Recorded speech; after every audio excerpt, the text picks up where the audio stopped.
ბათუმში აეროპორტის დასახლებაში 720 მეტრიან სანაპირო ზოლზე ნაპირსამაგრის სამუშაოების პირველი ეტაპი სავარაუდოდ აპრილის თვიდან დაიწყება. სამუშაოების ჩასატარებლად ბიუჯეტიდან დაახლოებით 6 მილიონი ლარი დაიხარჯება. პარალელურად აჭარა ენერჯი დაიწყებს სამშენებლო ნაშალის შემოტანას. საკითხი დღეს მთავრობის ხდომაზე განიხილებოდა. დადგა პრობლემა, რომლის ამოფრაზე მუშაობა დაუწყეთ, საპროექტო სამუშაოები ჩატარებული არის, შეთანხმებითი ნაწილი უკვე შეთანხმები ყველა უწყებასთან, რომელსაც საჭიროებდა ეს პროექტი გავლილი არის.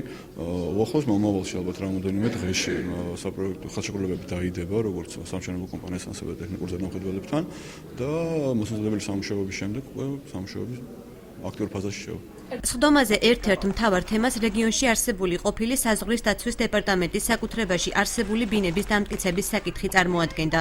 აღნიშნულ ფაქტებში დღეისთვის ბინების დამტკიცებას დაახლოებით 450 ოჯახი ელოდება.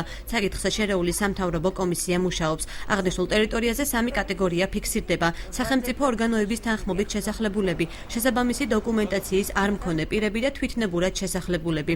არჩილ ხაბაძის განცხადებით, თავდაცვის სამინისტროსთან ერთად მიმდინარეობს დეტალებზე მუშაობა. საკითხი სავარაუდოდ მარტისთვის გადაწყდება. კომისია, რომელიც 2013 წლის 14 ნოემბერში შეიქმნა და ითვალისწინებდა, რომ ემსჯელა ყოფილი საზღვრის დაცვის დეპარტამენტის საკუთრებაში არსებული ქონების, მაგრამ ახლა ავტონომიური რესპუბლიკის საკუთრებაში არსებული ქონების გადანაწილებაზე და გაცემაზე ყოფილ მესაზღვრეებზე. და დაახლოებით ერთი თვის თავზე ჩვენ გვექნება ნორმატიული აქტი, რომლის მიხედვითაც შეგვეძლება გადავცეთ ეს ქონება ამ კატეგორიის მოსახლეობას. რეკომენდაცია გაეწიოს და შესაბამისად მომავალ ნორმატიულ აქტში მოხდეს შემდეგი კრიტერიუმების გაწერა, რომ ფართებთან დაკავშირებით რეკომენდაცია შეიძლება გაეწიოს იმ პირს, ვინც წარმოადგენს ამ ფართის კანონიერ მოსარგებლებს. მეორე, რომ ის უნდა იყოს აი ამ ფართის ფაქტობრივი მფლობელი.